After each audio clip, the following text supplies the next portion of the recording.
Assalamu alaikum à tous, vous regardez Vos questions, l'émission qui répond à vos questions sur la religion et sur l'islam. Et pour ce faire, aujourd'hui, nous recevons en studio M. Nasser Ahmed Shahid, le missionnaire en charge de la communauté musulmane Ahmadiyya de France. Merci d'avoir accepté notre invitation. Assalamu alaikum et bienvenue. Wa alaykoum salam wa rahmatullah. Je vous rappelle que vous pouvez nous envoyer vos questions à l'adresse vosquestions avec un s à question @mta.tv et nous allons maintenant attaquer tout de suite la première question qui nous vient de Lyon en France. Elle est posée par le docteur Idriss Koné qui demande: l'enfant adopté par un couple a-t-il le droit à l'héritage au même titre que les enfants naturels du couple? Il faut savoir que le système pour adopter quelqu'un comme un enfant, adopter un enfant existe dans l'humanité depuis longtemps, même à l'époque de Saint-Prophète sallallahu alayhi wa sallam, et les gens adoptaient certains enfants. Mais à ce moment-là, et aujourd'hui aussi, il y a certains qui pensent qu'on peut lui donner le nom de père, c'est lui qui l'adopte. Et avant d'être prophète, le Saint-Prophète sallallahu alayhi wa sallam avait adopté Zayd bin Harisa, un jeune qui était venu à la Mecque, était de famille noble, mais ils l'ont ils ont enlevé et puis ils l'ont fait comme esclave et ils l'ont vendu. Et alors, Hadr Khadija avait acheté, Hadr Khadija a donné au Saint-Prophète sallallahu alayhi wa sallam. Et le Saint-Prophète sallallahu alayhi wa sallam l'avait déclaré comme son fils. Et Zayd bin Muhammad, connu comme ça. Mais lorsque Allah voulait arrêter cette pratique, pas pour adopter un enfant, mais le donner le nom de papa et de prendre comme son fils, propre fils, comme les Arabes faisaient. Allah voulait supprimer ce système, cette tradition. Parce que, voilà, Allah mentionne de cela. Et c'est pour cela, quand Zayd, le Saint-Prophète l'avait marié d'une femme de Quraysh, sa cousine. Alors, ça n'a pas marché. Parce qu'elle était de haute famille, et le Saint-Prophète voulait égaliser un peu de couches différentes de la société, mais ce n'a pas marché, et Zayd a divorcé. Et alors, maintenant, Allah a dit de marier cette femme divorcée. Parce qu'Allah voulait supprimer catégoriquement ce système et la tradition qu'on peut donner, c'est-à-dire on peut prendre l'enfant de quelqu'un, on peut lui donner, vous pouvez donner votre nom en tant que papa. Allah ne veut pas ça. Donc, parce que le nom de papa est le vrai nom de son papa, pour lui. Allah dit dans Surat Al-Ahzab, c'est chapitre 32, verset 5, si le Bismillah est le premier verset, il dit que وَمَا جَعَلَ أَدْعِيَاءَكُمْ أَبْنَاءَكُمْ ذَلِكُمْ قَوْلُكُمْ بِأَفْوَاهِكُمْ وَاللَّهُ يَقُولُ الْحَقَّ وَهُوَ يَهْدِي السَّبِيلَ ادْعُوهُمْ لِآبَائِهِمْ هُوَ أَقْسَطُ عِندَ اللَّهِ فَإِن لَّمْ تَعْلَمُوا آبَاءَهُمْ فَإِخْوَانُكُمْ فِي الدِّينِ وَمَوَالِيكُمْ. Il dit que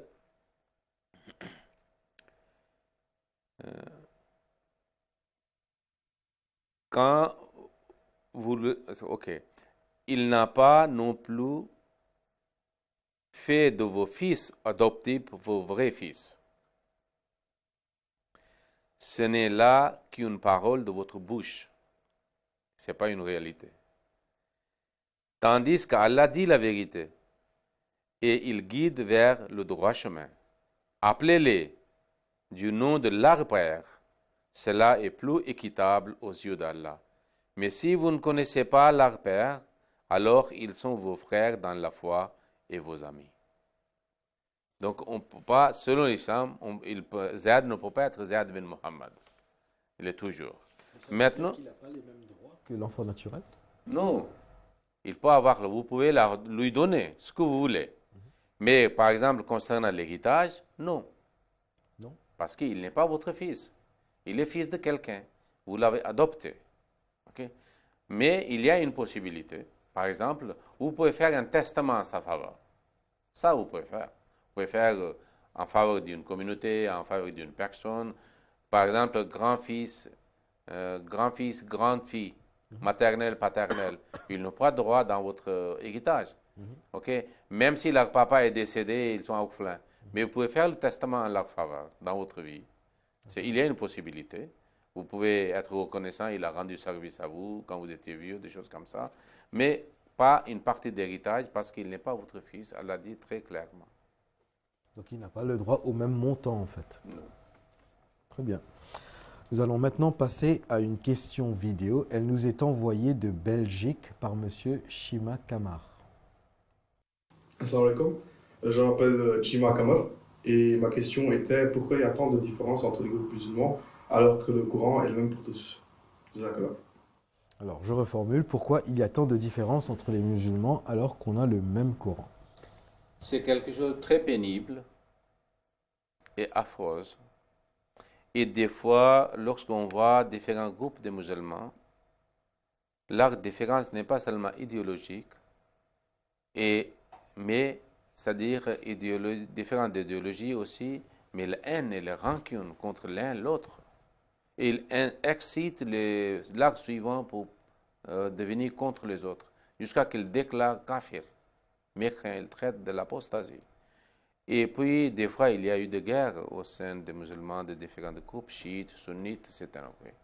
C'est pénible, mais c'est une réalité naturelle.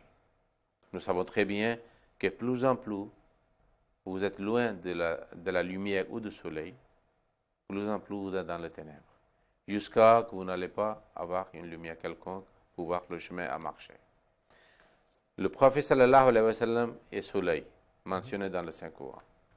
Plus en plus, les musulmans sont loin de lui, plus en plus ils sont dans l'obscurité et moins de lumière.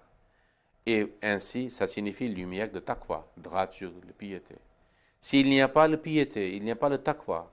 Donc l'homme, quand bien il est savant, il peut faire, c'est-à-dire créer une souffrance de telle façon qu'on ne peut pas imaginer.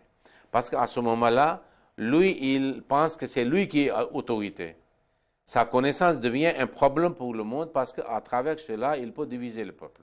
C'est pour ça que ce sont les ulama qui ont divisé les gens, les musulmans. Allah dit, le saint prophète sallallahu alayhi wa sallam avait parlé de ça. Il a dit que les musulmans sont divisés en 73 groupes.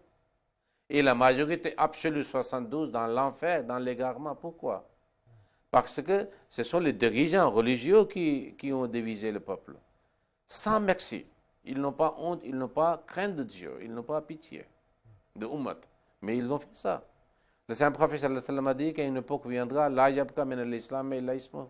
Le nom de l'islam reste seulement, pas la pratique. Voilà, le texte du Coran existe. Il récite le Saint-Coran de la gorge de façon extraordinaire, mais ne passe pas par le cœur. Aucun changement dans le monde musulman en ce qui concerne les valeurs morales et spirituelles. Combien de gens qui font le hajj, mais quand ils retournent, quel changement?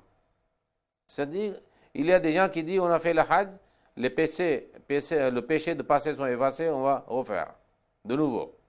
Donc, c'est pour cela qu'il y a des groupes, mais malgré qu'il y a un courant. Quand il y a des problèmes en Palestine, Hadrat Muslim Maud écrit un tract, Al-Kufr Millatun Wahida, que les mécréants ou les infidèles ou non-musulmans sont un aujourd'hui contre les musulmans. Et puis, il a soulevé ces questions.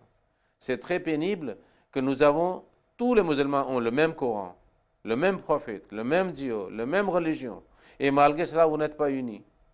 Et les autres, ils ont leur Dieu différent, leur livre différent, leur prophète différent, mais malgré cela, ils deviennent unis contre vous. Mais ce n'est pas la faute du Coran. Ce n'est pas la faute du Coran, parce que le Coran donne un enseignement. Le Coran n'a pas le bâton avec lui pour casser la tête des gens de venir avec la force. Il n'y a pas de contrainte. Mais ce sont les musulmans sont responsables. Mais c'était une aussi prophétie. Pourquoi? Parce qu'il y a toujours le déclin. Après, c'est-à-dire le auteur. Mais le saint prophète sallallahu alayhi wa sallam a mentionné que pour ramener les gens aux rails qui sont déraillés et pour redresser les affaires, pour réformer les musulmans, Dieu enverra le Mahdi et le Messie. Parce que le livre n'est pas seulement suffisant s'il n'y a pas quelqu'un qui montre comment pratiquer, comment observer, comment mettre en pratique ces enseignements de livre. Donc l'unification des musulmans passe par la reconnaissance du Mahdi? Du Mahdi. Sinon, impossible. Si les livres sont suffisants, il y a beaucoup de bibliothèques, on peut devenir médecin, ingénieur en lisant les livres. Très bien, merci pour cette réponse, monsieur le missionnaire. La troisième question, avant de passer à la troisième question, je vais juste ici vous rappeler l'adresse par laquelle vous pouvez nous envoyer vos questions, soit par écrit, soit en vidéo. Il s'agit de vos questions, comme le titre de l'émission, @mta.tv. La question 3, elle vient du Bénin. Elle est posée par monsieur Rémi Ahmad Malik et sa question est la suivante. Quel était le point de vue du saint prophète de l'islam, Mohammed sallallahu alayhi wa sallam, concernant le mariage? Donc c'est une question un peu vaste. Il faut savoir que Dieu a créé l'humanité et l'homme est, c'est-à-dire en deux groupes, mâle et femelle, masculin et féminin, homme-femme. Et il y a une attraction mutuelle entre les deux. Il est impossible qu'on puisse supprimer cette attraction. Okay? Mais c'est naturel, c'est un plan de Dieu pour la procréation. Okay? Attraction, même dans la vie, chez les animaux aussi, chez les plantes aussi, il y a une attraction mutuelle okay? Entre les deux genres. Mais l'islam a voulu discipliner okay? Et pour la procréation et pour le plaisir, la satisfaction dans la vie, la tranquillité, okay? Mais toujours avec le système ou institution de mariage. C'est pour ça que le Saint-Prophète sallallahu alayhi wa sallam a dit, parce qu'il y a d'autres tendances. Il y a certains qui disent, restez célibataire, nous pouvons atteindre le hauteur spirituel, comme en christianisme aujourd'hui. Malgré, c'est-à-dire ce qu'il dit, c'est catastrophique. Vous pouvez lire beaucoup de romans, beaucoup de reportages, et beaucoup de documentaires aussi, et de livres aussi. Sur les dérives. Ouais, de ce comportement. Rester célibataire. Non, non, non. Mais c'est Dieu qui a créé ce talent, ces facultés, ces organes et ce plaisir sensuel. C'est Dieu qui a créé chez les êtres humains pour la procréation seulement. Mais Allah voulait le canaliser, ou canaliser, ou discipliner. Est-ce que ça doit passer par le mariage? Par le mariage, c'est l'institution du mariage. C'est pour ça que le Saint-Prophète sallallahu alayhi wa sallam a dit La rahbaniyata fil islam. Il n'y a pas de célibat en islam. Et puis, Allah dit dans le Saint-Coran, ce n'était pas ce célibat qui a été préconisé aux enfants d'Israël ou des chrétiens, mais c'est eux qui ont formé comme ça. Okay? Et puis le Saint-Prophète sallallahu alayhi wa sallam a dit An-nikahu min sunnati. Mariage est ma pratique. Faman raghiba an sunnati falaysa minni. C'est lui qui se détourne de ce sunnat, ne pratique pas, il ne fait pas partie de moi. Mais si, pour un moment donné, quelqu'un atteint à l'âge de mariage, mais il n'arrive pas à se marier, il ne trouve pas, c'est-à-dire son partenaire, ou il n'a pas de moyens, le Saint-Prophète sallallahu alayhi wa sallam a dit, il faut observer les jeunes, parce que ça peut réduire l'appétit, c'est-à-dire sensuel, et donc ainsi il peut... Personne n'est pas obligé de se marier après? Non, non, ça veut dire en attendant. Okay. Donc c'est un moyen d'exercer la patience à ce propos. Mais sinon, il a dit, mariage, c'est ma pratique. Donc elle est obligatoire? Oui, pour un musulman. S'il n'y a pas un cas exceptionnel, il doit le faire. Très bien. Sinon, il peut tomber dans les erreurs et pour faire la bêtise. Très bien. Merci beaucoup. La question 4, sans transition aucune, nous vient de Ouagadougou, au Burkina Faso. C'est Mirza Ikan Ahmed qui la pose et c'est une question en vidéo. Assalamu alaikum wa rahmatullahi wa barakatuhu. Je m'appelle Mirza Ikan Ahmed, j'habite à Ouagadougou au Burkina Faso et ma question est la suivante. Est-ce qu'un Ahmadi a le droit d'aller en grève? Assalamu alaikum wa rahmatullahi wa barakatuhu. Alors, est-ce qu'un musulman Ahmadi a le droit de participer à une grève, monsieur le missionnaire? En réalité, même les non-Ahmadis musulmans, s'ils suivent le prophète sallallahu alayhi wa sallam et le Saint-Coran, il n'y a aucune notion de guerre. Okay? Vous lisez le Coran entier et l'histoire des prophètes. Aucun prophète et ni ses premiers disciples ont fait la grève. Okay? Manifestation, démonstration de leur mécontentement vis-à-vis d'une situation quelconque. Non. Ils sont persécutés, torturés, malgré qu'ils ont le droit, si on dit qu'il y a le droit, comme en France, il y a le droit de grève, ils peuvent protester, pourquoi vous faites avec nous comme ça? Mais exercez la patience. Silencieusement, ils ont subi les souffrances et les persécutions, mais ils ont fait seulement manifestation devant Dieu, supplication dans les prières nocturnes. Ils peuvent enregistrer leur c'est-à-dire revendication à Dieu seulement, s'ils veulent le faire. Et c'est le seul, c'est-à-dire revendication faite par des prophètes et leurs disciples. Okay? Donc, il n'y a aucune notion. À Médine, il y avait combien de compagnons du Saint-Prophète? Beaucoup de fois, les Juifs, c'est-à-dire, ont violé le pacte. Beaucoup de fois, les hypocrites ont mal agi et ils ont torturé, okay? Mentalement aussi, et consciemment aussi, et physiquement aussi. Mais le Saint-Prophète n'a jamais, c'est-à-dire, dit aux gens de faire une manifestation quelconque ou démonstration dans les rues. C'est pour ça que le Messie premier a présenté cette discipline, okay?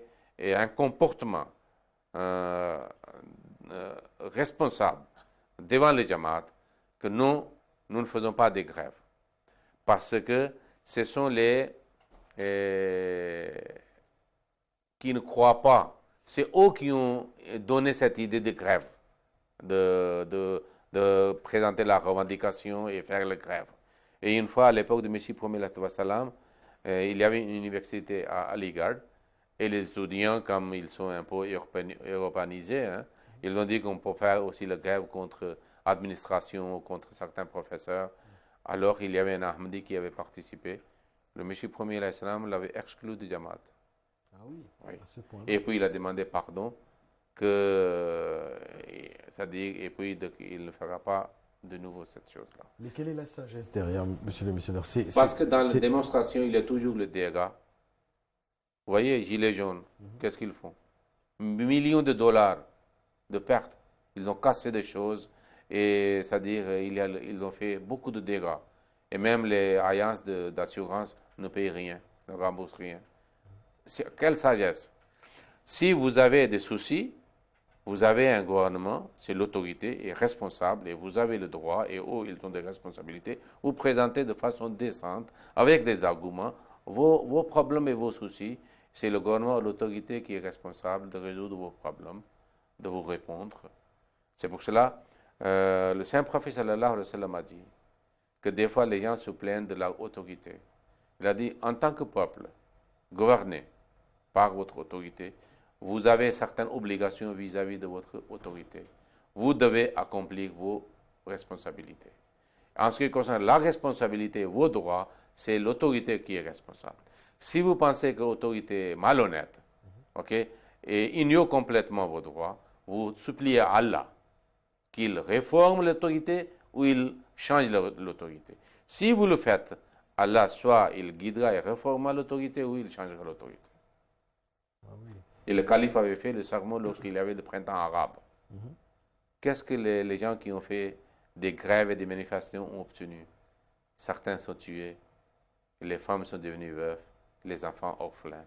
Qui s'occupe d'eux maintenant? Et une fois la grève commence, des fois ça devient très sanglant. Il y a des dérapages. Donc si j'ai bien compris, plus vous avez une confiance en Dieu, moins vous avez de raison de faire de grève. Très bien, merci monsieur le missionnaire. Passons à la question 5. Elle nous vient de Côte d'Ivoire et c'est monsieur Koné Mohamed qui la pose. Les musulmans non ahmadis disent souvent que la communauté islamique ahmadiyya est financée par le gouvernement britannique. Cela est-il vrai? Alors cette question qui revient souvent aussi. Cette objection et accusation est archi faux. Mais d'où vient-elle? Mais malheureusement, c'est depuis l'époque de M. Ier. Et il y a une raison? Et jusqu'à aujourd'hui, et la communauté a répondu centaines de fois, mais il n'écoute pas la réponse. Il continue à répéter les mêmes accusations. Mouche sur mouche. C'est là où le problème. C'est une expression ourdou, mais ça dit quelque chose. Maintenant, il faut savoir que le Jamaat Ahmadiyya a un système de finances. Depuis l'époque de M. Ier, chaque Ahmadi contribue régulièrement selon ses revenus. Il y a un système. À part la contribution régulière, il y a les autres contributions qui sont optionnelles, semi-obligatoires. Les enfants, les hommes, les femmes, les vieux, ceux qui travaillent, ceux qui ne travaillent pas, organisations auxiliaires, leur budget. Il y a un système par la grâce d'Allah et avec une bonne discipline, un contrôle, système d'auditing. Dans tous les pays du monde où Jamaat est établi. Et puis, nous restons dans nos moyens. Et comme les gens font avec esprit de sacrifice, Allah donne la bénédiction. Parce que les gens donnent aussi leur temps. Nous n'achetons pas le temps. Beaucoup de gens qui, vous voyez, à MTA, il y a beaucoup de gens qui ont donné leur temps. Il y a certains qui ont dédié leur vie entièrement. Ils ne font que le travail de Jamaat. Donc, c'est pour cela, il semble, c'est-à-dire ils ont une crainte révérentielle. Okay? Jamaat a été accordé ça, et les gens pensent qu'ils sont très riches. Et comme chez eux, lorsqu'ils ont un petit besoin de faire quelque chose, construire la mosquée ou le centre, ils demandent l'argent de certaines organisations de pays islamiques ou pétrodollars. Et alors, facilement, ils reçoivent quelque chose, ils construisent. Ou même, ils ne contribuent pas. S'ils contribuent, beaucoup de fois, il y a des fraudes. Donc, comme leur propre expérience, ils l'appliquent à la Jamaat aussi. Okay? C'est ça le problème. Maintenant, je vous dis, par exemple, des fois, des gouvernements aussi font ça. À l'époque de Zia-ul-Haq, lorsqu'il a montré sa venom et le rancune contre les Jamaat. Zia-ul-Haq, c'était ancien président du Oui, Pakistan. oui. C'est à l'époque du 4e calife, lorsque le calife a quitté le Rabwa, Pakistan, et s'est installé en Angleterre. Il a fait auditing de Jamaat. Il a pensé que certains pays européens, comme eux, il dit les États-Unis, Anglais, Israël soutient, il a fait auditing. Même un Persois, il n'a pas trouvé de trace de bien de quelque part. Et puis, quand le calife est venu ici, voyez comment ils se sont comportés comme le caméléon. Ils ont déposé la plainte auprès du gouvernement britannique. Et à ce moment-là, il ne peut pas dire les Anglais aident ou l'Israël aident. Okay? Ils ont dit certains pays arabes peut-être aident. La Libye, les autres. Le gouvernement anglais a fait l'auditing. Quand ils ont vu que chaque chose a des justificatifs. Donc ils ont donné non, nickel, net, propre. Donc notre Jamaat ne demande pas dans plus de 100 pays, nous avons notre Jamaat. Aucun gouvernement ne peut dire que les Ahmadis n'ont jamais demandé, ou le gouvernement a voulu donner et nous avons accepté. Même si le gouvernement nous donne, nous n'acceptons pas. Nous achetons le terrain par la contribution, nous construisons les missions, les mosquées et les centres par la contribution des membres. Il y a quelques années, que le gouvernement du Canada avait offert, en voyant les services humanitaires de Jamaat et les autres actions de bénévoles, il a voulu présenter plus de 2 millions de dollars canadiens. Calife a dit, c'est-à-dire il faut refuser avec le remerciement ou donner quelqu'un qui a le besoin de cet argent. Nous n'avons pas besoin. C'est une pratique de la communauté partout. Nous n'avons jamais eu envie, nous n'avons jamais accepté, nous n'avons jamais demandé. Et nous ne demanderons jamais, parce que c'est Allah qui a planté ce Jamaat, c'est Allah qui soutient. Donc ça, c'est une preuve que nous ne sommes financés par aucune organisation. Nous sommes autosuffisants et indépendants dans nos ressources et dans nos sources. Donc cette accusation, c'est juste une calomnie. Calomnie, fabriquer quelque chose pour seulement dénigrer le Jamaat. Dès le début, le gouvernement britannique n'a jamais aidé. Jamais. Le problème est que le Messie premier a présenté un principe. Que le Coran dit, c'est lui qui fait le bien, il faut être reconnaissant. Le gouvernement britannique, lorsqu'il est venu ici en Inde, à ce moment-là, avant son arrivée, les musulmans souffraient de la part des Sikhs et les hindous. Dans certaines mosquées, il n'y avait pas même azan. Comme aujourd'hui, au Pakistan, les Ahmadis sont traités. Alors, quand les Anglais sont venus, ils donnaient la liberté. Le Messie premier a apprécié cette liberté, qu'aujourd'hui nous sommes libres de pratiquer notre religion. Nous pouvons publier, nous pouvons répondre même aux chrétiens, ceux qui ont le soutien de gouvernement. Mais nous pouvons faire le débat, nous pouvons écrire des livres pour riposter leur attaque. C'est la liberté totale. Alors, je suis content qu'il y ait la liberté, c'est pour ça que j'apprécie le gouvernement anglais. Pas pour avoir l'argent. Sinon, en ce qui concerne la religion, nous disons que leur Dieu est mort. Très bien. Merci, monsieur le missionnaire, d'être venu nous voir. Merci pour tous ces éclaircissements. Nous arrivons maintenant au terme de cette émission. Il ne me reste plus qu'à vous remercier de l'avoir suivi et de vous rappeler que vous pouvez nous envoyer vos questions toujours à l'adresse vos questions avec un S à question @mta.tv. D'ici la prochaine fois, restez curieux. Que la paix et les bénédictions d'Allah soient sur vous. Assalamu alaikum.